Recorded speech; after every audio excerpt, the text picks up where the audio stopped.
everyone. Welcome this morning to the Fox Valley Catholic Bible Study Group. Last weekend, of course,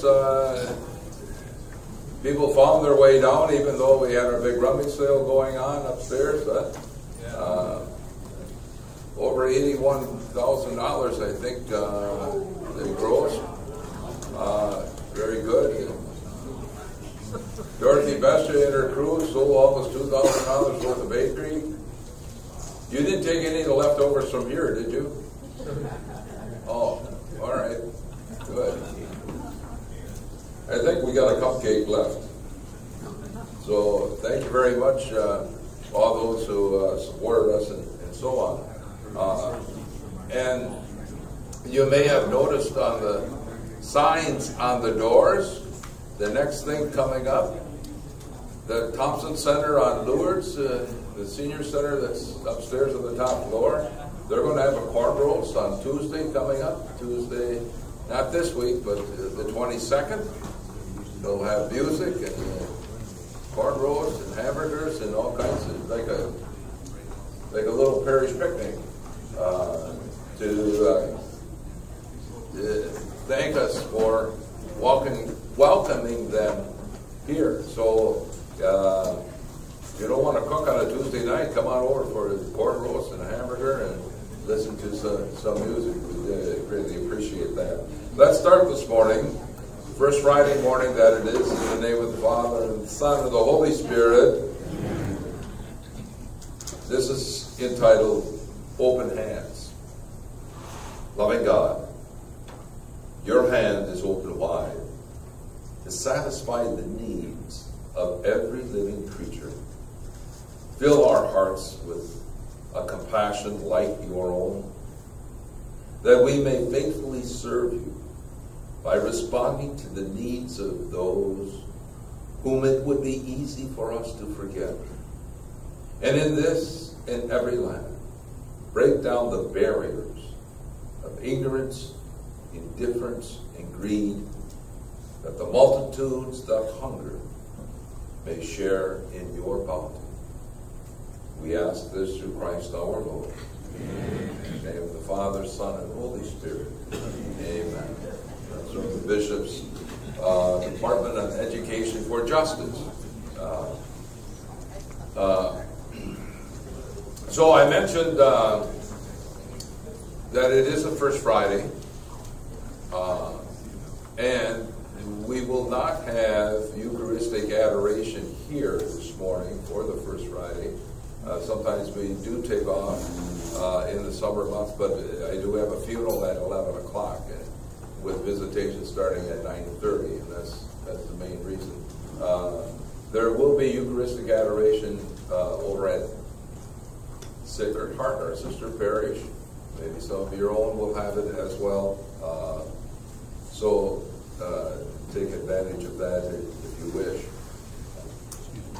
This morning I'd like to finish the section we are on in surveying the Book of Sirach on the outline that we've been using, lessons on pride, violence, and wealth. We've been looking at chapter 13, 14, and 15 on wealth, the insight. And I don't know, but I'm here 12 chapters, 13 chapters into this book, and I'm just starting to kind of pick up the methodology of this teacher.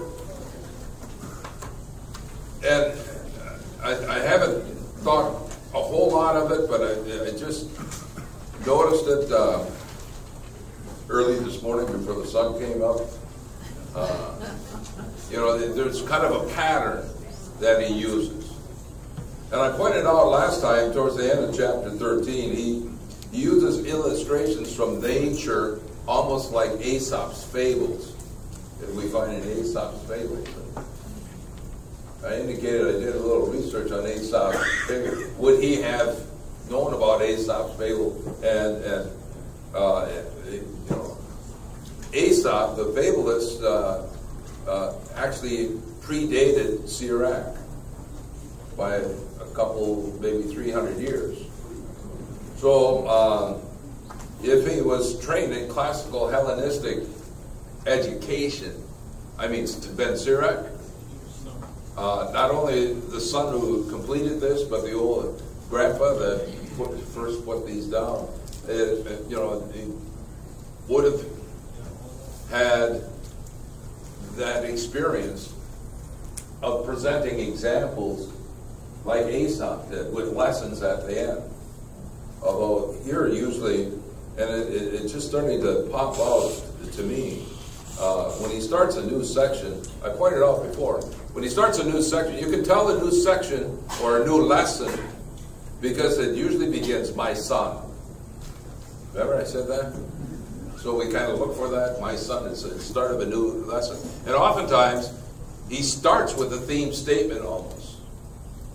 And what illustrations he uses will be indicated by that first line or two. And there'll be something else that I'm going to point out here this morning that just in this section it's starting to pop out. So I just want to pick up from last week for those who were not here last week, chapter 13. He's talking about exploitation by the rich. Chapter 13, basically verse 4 through 7 to begin with. As long as the rich man can use you, he will enslave you. But when you are exhausted, he will abandon you. So, the accurate description of how the rich often manipulate the poor for selfish gain. And that's kind of endemic here in this section. He'll use, I pointed out last week, a term, he'll shake his head at you, and that's a gesture of disrespect or cursing. And he indicates further on the precaution should be taken to the powerful. And, again, the mindset. This is like, a classical, in the classical Hellenistic style of a teacher, and commentaries indicate he's teaching some probably upper status students, Jewish students, and probably in the area of Egypt, one of the Jewish communities of Egypt. So, precautions. And again, he uses an illustration here that's kind of interesting.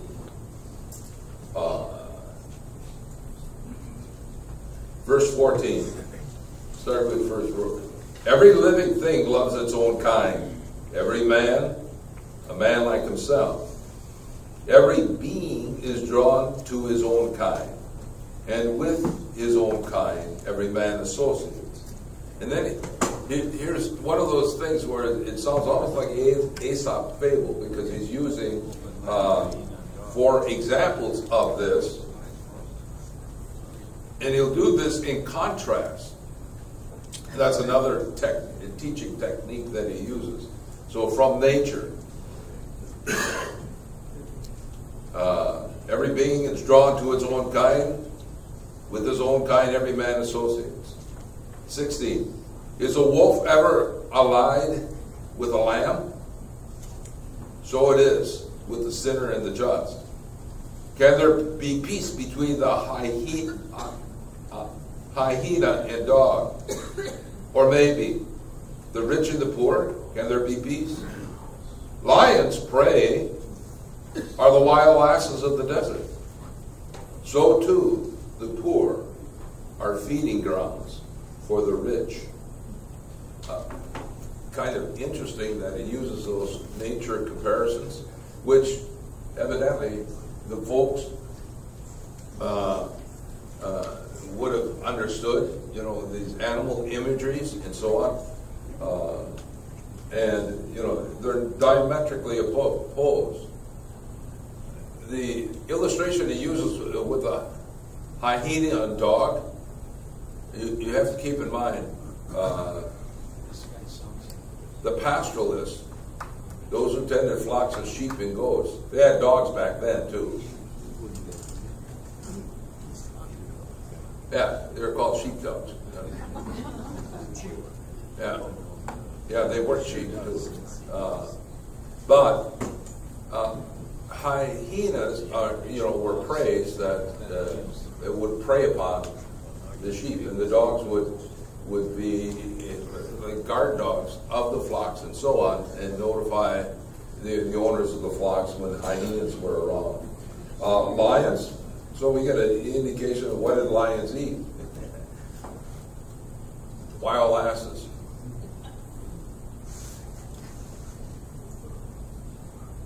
Now,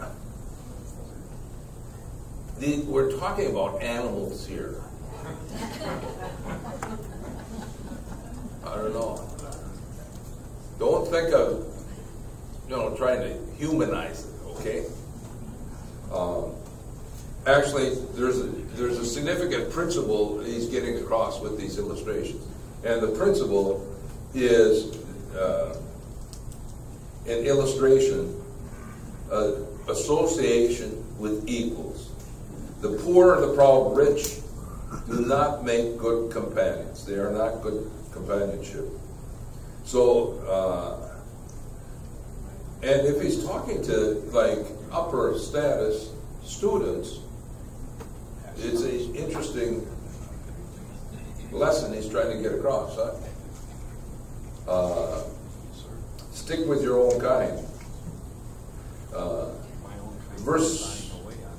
Further down, verse 21.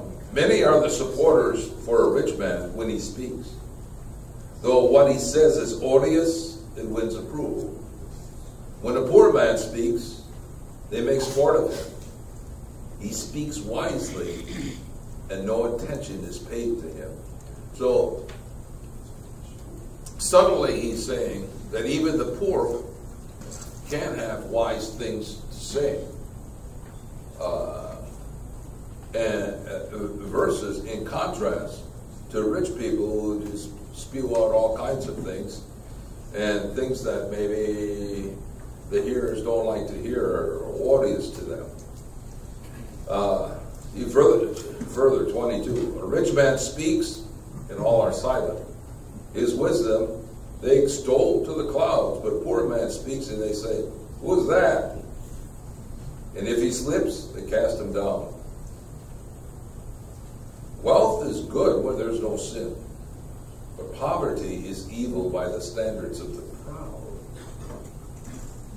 And now he gets to the denouement of the lesson. The heart of a man changes his countenance, either for good or for evil. The sign of a good heart is a cheerful countenance. Withdrawn and perplexed is the laborious schemer. This is almost like a psychological insight, because he's speaking of the heart of a person, the intentions basically behind a person and what they say. So judge people, basically he's telling his students, not on their social status, whether rich or poor, but where their heart is at. Where their heart is at, where their intentions are at. And kind of good, solid thing. Now, the beginning of chapter 14, it begins actually with the Beatitude. This translation, I don't know what your translation has, but chapter 14, verse 1, this says, "Happy the man whose mouth brings him no grief, who is not stung by remorse or sin. Happy the man whose conscience does not reproach him, who has not lost hope." Looking, someone who has an old translation. Okay. Roy, what does the New Jerusalem Bible say? What verse? 14, 1 and 2. Yeah. Oh, 1 and 2.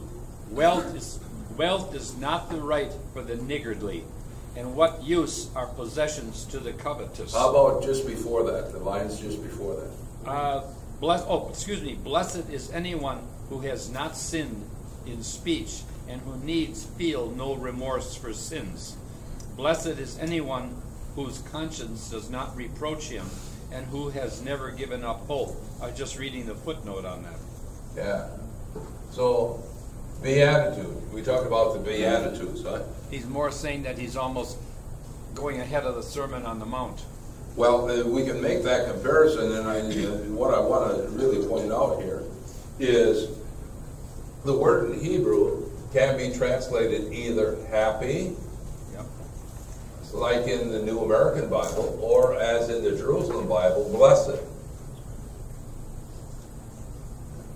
So when we think of Jesus' Sermon on the Mount in Matthew chapter 5, the beginning of the Sermon on the Mount is the Beatitudes, the Beatitudes, right? And each of the Beatitudes begins with, traditionally, blessed, unless you have a dynamic equivalent translation, like Elaine over there. It starts with happy.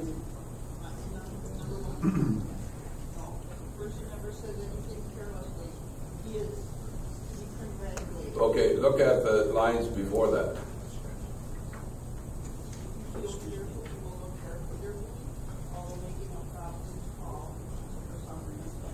Okay, so there, the dynamic equivalent talks about cheerfulness, happy, blessed. Okay, that's the terminology they use, for a teenage Bible. Okay, whatever works. So blessings on a person, basically, is what they're saying with a clear conscience. And I'm pointing this out to you because I forget if this is the first time, but here's, as he winds down this section, we're going to find a couple other times where he's going to use beatitude. The beatitude, blessed or happy, is a person.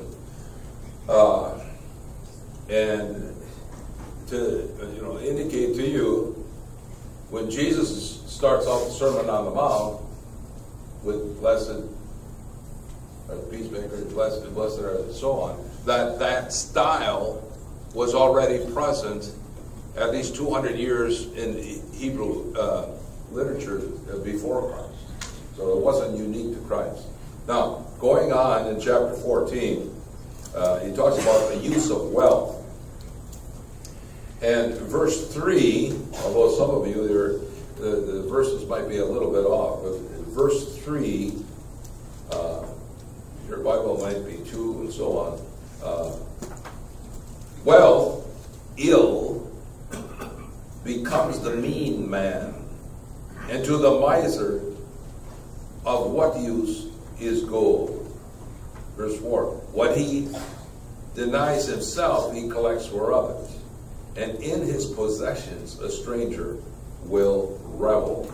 So he's introducing a theme here, and it's a theme of collecting wealth, miserliness, as this translation has it. Verse 6 is kind of curious. This one has, none is more stingy than the one who is stingy with himself. He punishes his own miserliness. So it's kind of laying it on Scrooge. Okay. I'd like to know what the New Jerusalem Bible has. I'm just reading it through. It's kind of interesting.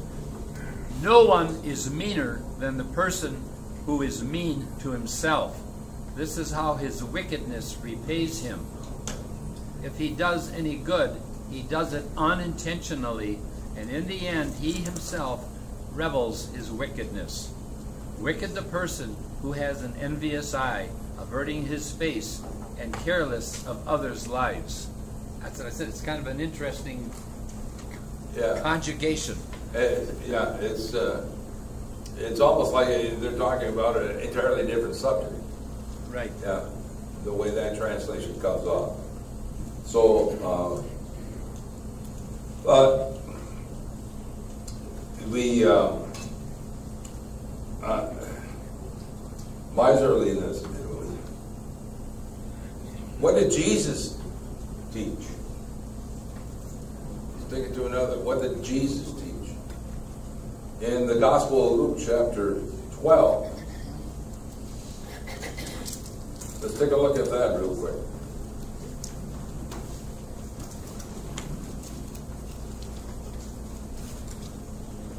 Luke chapter 12.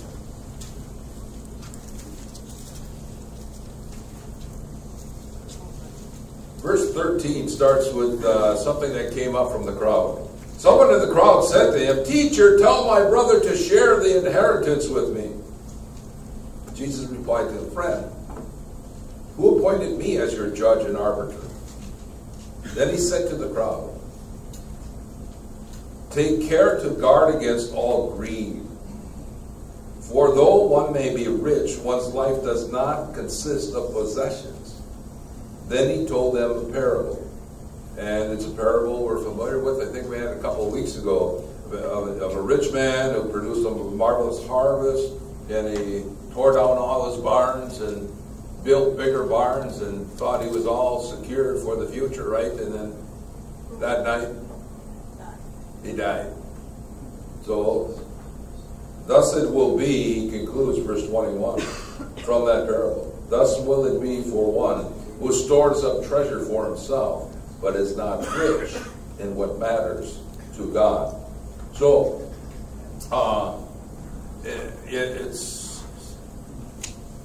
Jesus takes it to another level. And it's almost like he's building upon the insights of Sirach to take it to that other level. Father, Thomas, what do you have? Psalm 49:10. Psalm 49:10. For he sees that even those these wise die, the fool and the stupid likewise must perish, and leave their wealth to others. Their graves are their homes forever, their dwelling places to all generations. So they call lands by their own names, and it goes on and on. Yeah. On 49. Yeah. So that's the Psalm portion of it. Yes. Roy, what did you have? I guess as I read this from last week and this week and the notes that I made, Sirach is not talking about whether I save as somebody else is at disadvantage, but what do I do within myself and my relationship to God and others through God's eyes. Yeah. Ultimately, his teaching is filtered through that faith in only one God. Right. Okay? And that has to be understood, even though, it doesn't come out. He doesn't mention God, God, God, God all the way through. Maybe a little bit in the beginning, maybe a little bit at the end to wrap up the lesson. But in between, he uses all these kinds of sayings and examples.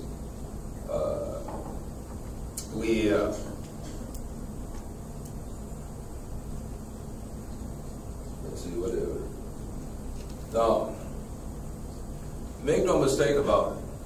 He's not advocating that his rich students are supposed to be poor, right? He's not a Christian, and he's not an ascetic either. He doesn't understand the practice of evangelical poverty, like Jesus, kind of pointed us in the direction, and which maybe about 150 or 200 years after Ben Sira wrote this, the desert monk kind of ascetic hermits out in the desert, of Egypt and Palestine became, examples of evangelical poverty. You freely give up wealth and so on. It's interesting that a lot of those early desert fathers, as they were called, from the mid-3rd century on. Started out as wealthy people. It started out as people with property and wealth and all kinds of possessions that sold it off. You find that also later on in Christian history.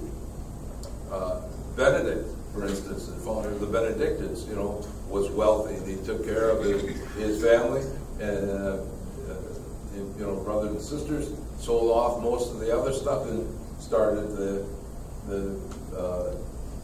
monastic movement that led them into the early Middle Ages.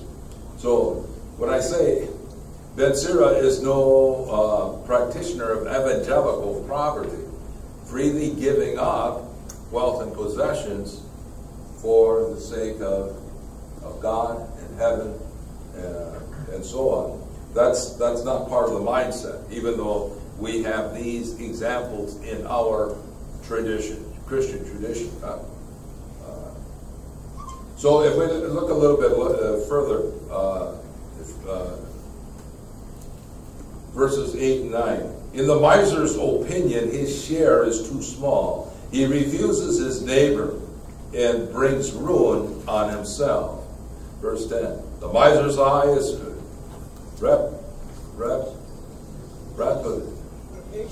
rapacious.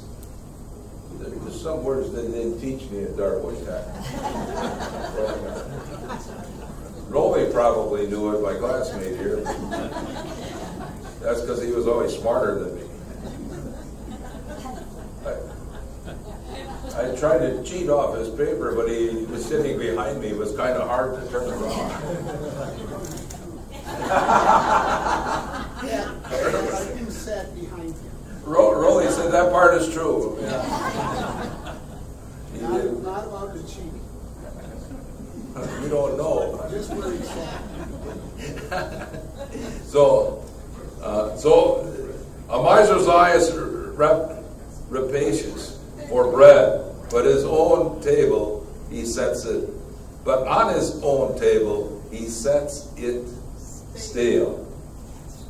So maybe that's kind of the example of criticizing those who are miserly.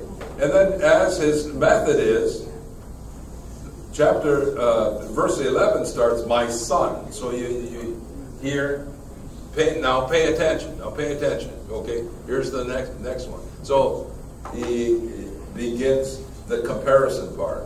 Use freely what you have and enjoy it as best you can. But remember that death does not tarry, nor have you been told the grave's appointed time. Before you die, do good to your friend. Give him a share of what you possess.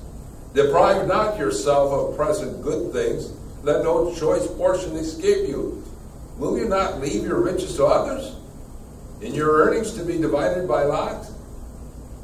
Verse 16, in this way, give, take, treat yourself well. But in the netherworld, there are no joys to seek. In the netherworld, there's no joys to seek. Now, what is interesting is,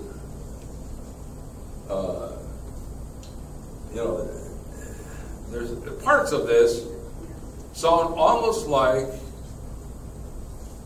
Ecclesiastes. There's a time for everything under the sun, right? Part of this also kind of sounds like eat, drink, and be merry because tomorrow you'll die, which is Greek philosophy, right? Epicureanism. So it's kind of a combination of these things. But the other thing, what he said about the afterlife, there's no joys in the afterlife. Basically, they didn't believe in an afterlife. Like a life in the afterlife. So basically, it's different than our understanding of heaven and hell. Okay? And for them, if they believed in a soul, it went to Sheol, the underworld. Okay? we pick that up just a little bit when we look at the Lord's Prayer, Our Father. He descended into where? After his resurrection. In the Creed. On the third day. There you go. Descended into hell. Well, the word translated through the Latin as hell for us, that's why we're left with that impression. You know, in the Hebrew it would have been Sheol, the underworld. Okay? Where later Jewish theology, closer to the time of Jesus, thought that that's where souls went. Now, going on, he's making some points. Let's see. Well, when we go down to verse 20, starting in verse 20, again he starts off with the Beatitude. Happy the man, or blessed the man, who meditates on wisdom and reflects on knowledge, who ponders her ways in his heart and understands her paths. When he's saying her, he's referring to wisdom in a female sense. Huh? Now, happiness is, first of all, there we got that little phrase, my son, right? So we know that's a new lesson, huh? And usually followed by the theme statement. Happy the man who meditates on wisdom and reflects on knowledge. So that this guy, he really, really holds up achieving wisdom and knowledge as one of the highest human prizes that you can have, even more than the riches and wealth and property and so on. As it goes on, he uses some interesting images. When he mentions to meditate, and I think other translations have something else, but this isn't just meditation, a prayer meditation, or sitting around, you know, looking at the trees and pondering life and so on. He sees the meditation in these ways. Working to understand meanings of teaching. Working to understand the meanings of teachings. God, gosh, bless you. A couple more times, I'll have to get out the whole holy oils. Okay. Secondly, examining Proverbs. Meditating, examining Proverbs, and trying to understand it.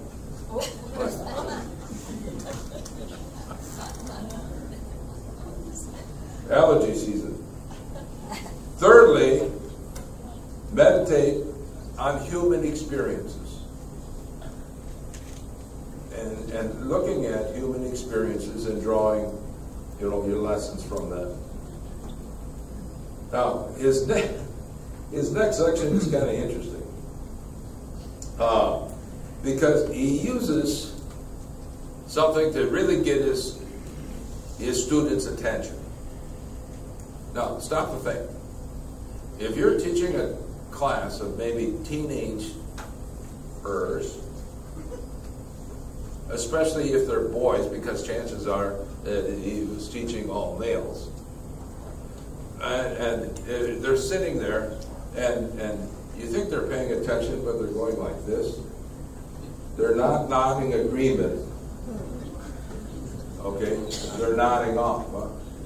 So how do you perk them up and get their attention again? Well, either you get very dramatic in your presentation, or you use some kind of example and illustration that will really perk up their ears and get their attention. So that's what he does here. And what does he use? He uses some person who's a suitor of a woman. Now, he's already established at the beginning of this lesson, my son, and so on. Wisdom is like a female, right? So, if we look down, blessed will be the man who meditates on wisdom and ponders her ways in his heart. Verse 22, who pursues her like, this has scout, I think some translations have hunter, who pursues her wisdom like a scout, like a hunter, and lies in wait at her entryway. He peeps through her windows and listens at her doors. He encamps near her house and fastens his tent pegs next to her walls, who pitches his tent beside her and lives as her welcome neighbor, who builds his nest in her leafage and lodges in her branches, who takes shelter with her from the heat and dwells in her home. I don't know how it comes across. What does the Teenage Bible say, Delane? It starts from chapter, verse 21. Real loud now, because I want to. Anyone who studies the ways of wisdom will also learn her secrets. Go after wisdom like a hunter looking for game. Look into her windows and listen at her doors. Camp as close to her house as you can get, and you will have a fine place to live. Build your home there, safe beneath her protecting branches and shaded from the heat. Okay, that's pretty mild. Yeah. You know, which is good. I mean, honest to goodness, the Hebrew verbiage that's used in here, it's heavily with sexual innuendo. Okay? And it certainly would have perked up the ears of teenage boys listening to this lesson, you know, using that kind of illustrative language in terms of pursuit of wisdom.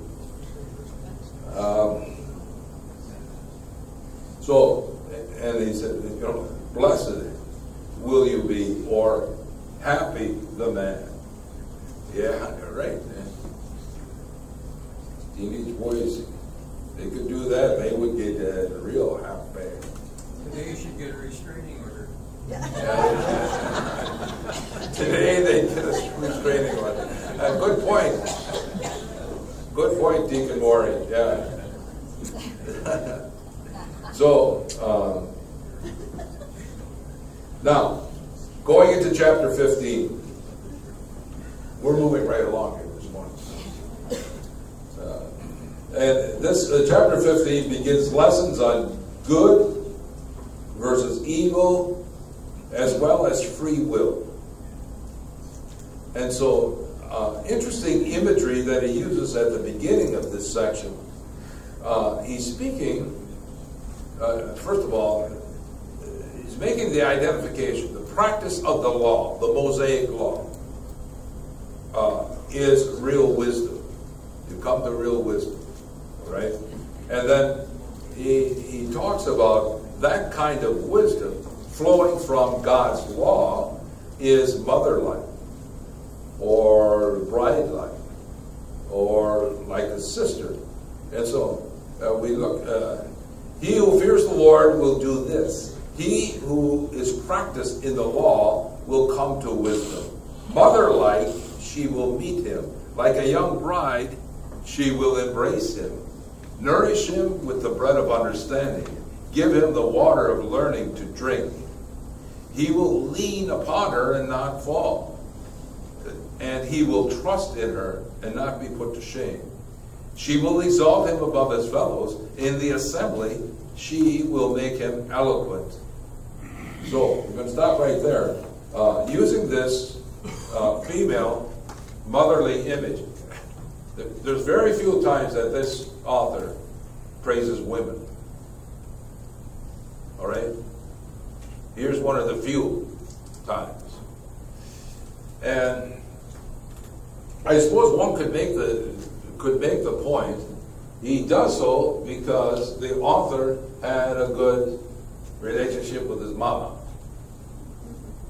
But it's kind of understood in Jewish society, especially ancient Jewish society, the first lessons you learn is at the knees of your mother. Okay? You didn't go to the synagogue school. Well, back before there was synagogues, it was the assembly of the elders. And it was only later on that they had developed synagogues as such in synagogue schools. So it's mostly what you learn from your mothers about the ways of faith. And so acquiring that foundation, the first knowledge, the first of wisdom and understanding comes from a female perspective. Now, we should be surprised about this, because if you read church documents, the Roman Catholic Church documents, and even it appears sometimes in our liturgy, the church is referred to as Mother, Holy Mother of the Church, right? And so this seems to have been kind of a foundation or precursor to that understanding. Now, the next lines, verse 6, he speaks of the joy and gladness he will find, an everlasting name and he will inherit. So joy, gladness, honor will be an everlasting inheritance for those who learn their lessons well by pursuing through the law, the Mosaic law, principles of their religion. And next, the next section, he goes into kind of a poetic form. Well, even verse 3, it's kind of the poetic form where he says, nourish him with the bread of understanding, give him the drink of learning, give him the water of learning to drink. Using this imagery, understanding, learning, bread, water, the basic sustenance of life. Basically, that's what he's talking about. The next section, he'll say, verse 7, but worthless men will not attain her. Haughty men will not behold her. Far from the impious is she, not to be spoken by liars. Unseemly is praise on a sinner's lips, for it is not accorded to him by God. His praise is offered, but praise is offered by the wise man's tongue. Its rightful steward will proclaim it. So those who are wicked never get it. And what does he mean by those who are wicked? Those who are worthless, who are haughty, who are impious to God, those who are liars, they will never get it. And this is in contrast to the wise who do get it and end up praising God. So it's quite a lesson that he's offering here. Now, the next section, starting from verse 11, is about free will. Now, before we take a look at some of these passages, please understand. When we say free will, we kind of have an understanding already from our own Christian and catechetical background. Okay? Especially being raised in Catholic theology. Much of what our understanding of free will was shaped initially by the later fathers of the church, and more so by medieval theologians who used Greek or Aristotelian concepts to explain free will. Okay? Most of us would understand what is the biblical example early in the Bible of free will. Adam and Eve, right? And choosing to eat off the forbidden fruit of the forbidden tree and so on. Now, he only indirectly alludes to not the Adam and Eve story, but creation. And so he says, verse 12, say not, it was he who set me astray, for he has no need of wicked men. Abominable wickedness the Lord hates. He does not let it befall those who fear him. When God in the beginning, verse 14, when God in the beginning created man, he made him subject to his own free choice. This is like just like an allusion to that Genesis story. Huh? When God created, he made him subject to his own free choice. Free choice shows up in this section. And I didn't investigate it, but it might be something that comes from the Hellenistic background as well. And verse 15, if you choose, you can keep the commandments. It is loyalty to do his will. It is loyalty to do his will. So, notice he puts it in, not in the context of love, does he? But loyalty to the commandments. Most of you raise kids, right? Most of you raise kids, taught kids. Did you ever have to lay down the law? Yes. Did it work? Sometimes. Sometimes. Huh? Because I said so. Because I said so. Because you couldn't figure how to explain it to them.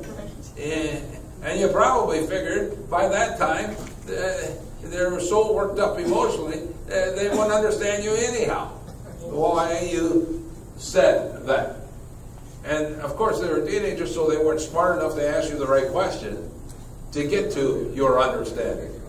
They weren't smart enough to repeat what you just said to them so that you can have a second chance to nuance what you just said to them. Okay, to bring down and basically he's saying God gave the commandments already. Being loyal to the direction of God will give you the ability, if you choose, to keep the commandments. Now, later on, rabbis interpreted this phrase, the free choice, as inclination or impulse. If you choose, or if you have the inclination or the impulse, because you are loyal to the commandments, you will make the wise choice. Okay? Did those kids, after you laid down the law, did they finally get it? As adults. Did they straighten out as adults? Yeah. Those kids that you raised, that you laid down the law to, you ever hear them, what they are passing on to their kids, your grandkids? Yes. Do they kind of sound like you? Yes. They do, huh? Huh? With some of them, with some exceptions. Sooner or later, do they kind of straighten out from the crooked ways that their choices are leading them? You know, especially in this day and age. Especially in this day and age, and we kind of scratch our heads. We who are baby boomers, we kind of scratch our heads sometimes at millennials, right? What are called millennials? The younger generation that talk so fast you can't quite understand what they're saying because they talk so fast, like they have to hurry up and get away with you. Have you run into that, or is it just me? And I think I got real good hearing. Okay, I got bad eyes, but I got good, decent hearing. But it seems like young people talk so fast. I order something, I go to a restaurant and the waitress comes up and she talks so fast. A lot of times I tell her, slow down, I can't hear that quick. Please repeat it a little slower. They look at me, maybe you get this, like I'm dumb or stupid or something. Okay? Why do they talk so fast? They're in a hurry. If you get a chance to, if you got kids or grandkids that way, ask them that.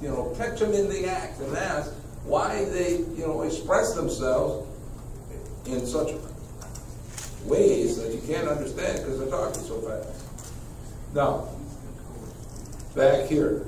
Go back to, if I may, Yes. to chapter 11, statement in in Sirach, and it was deliberation and reflection. Some people work very hard at top speed, only to find themselves falling further behind. Some people work very hard at top speed, only to find themselves falling behind. Yeah. Yeah. I just relates to what you're just talking about. Okay, I think that's a good cross-reference. Yeah, it kind of does. Choices. He makes further on, he makes another illustration that right after that, verse 16. There are set before you fire and water. To whatever you choose, stretch forth your hand. What are you going to choose, fire or water? Later on, the next one. Before man are life and death. Whatever he chooses shall be given to him. Fire or water, life or death. I don't know if you recall, but back in Deuteronomy, the book of Deuteronomy, there's a phrase, I think it's chapter 5 or chapter 6. And of course, the book of Deuteronomy is like Moses' last will and testament, okay? Just before he dies, all right? The summary of that. You can find it. And it's a phrase that is used quite a bit by the pro-life group. I lay before you, all these commands and so on. They will give you life. Otherwise, you'll have death. Choose life. And it seems like this is kind of an extension of that very fundamental part of the Mosaic Law. Choose life. And that choice, but here, by that, it means that follow what God has laid down for you, because the wisdom is already there. This chapter finishes off, verses 18 through 20. Immense is the wisdom of the Lord. He is mighty in power and all-seeing. The eyes of God see all he has made. He understands man's every deed. No man does he command to sin.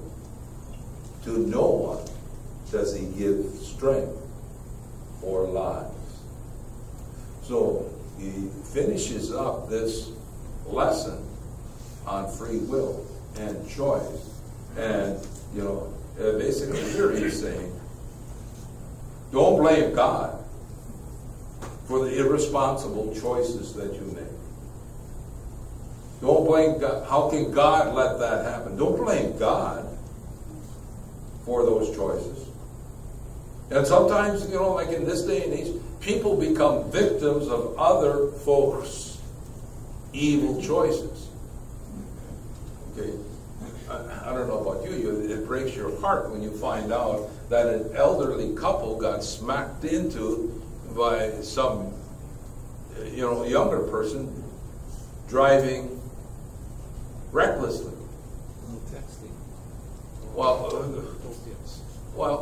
While texting or, while listening to NASCAR. A lot of road rage, blame NASCAR. Okay? People listen to NASCAR and then they think that, they have to drive, that way and down goes the guy. Don't blame God for that. It's not God's choice. Okay? Even somewhat natural disasters.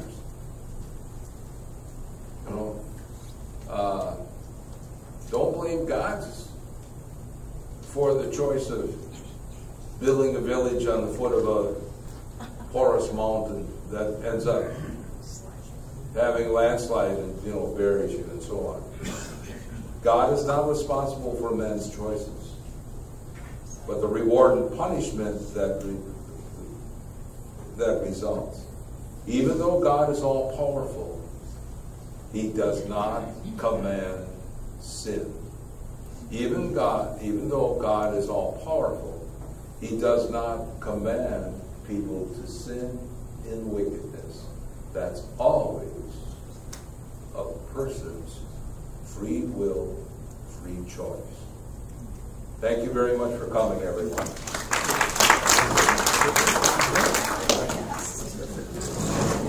Oh, yeah.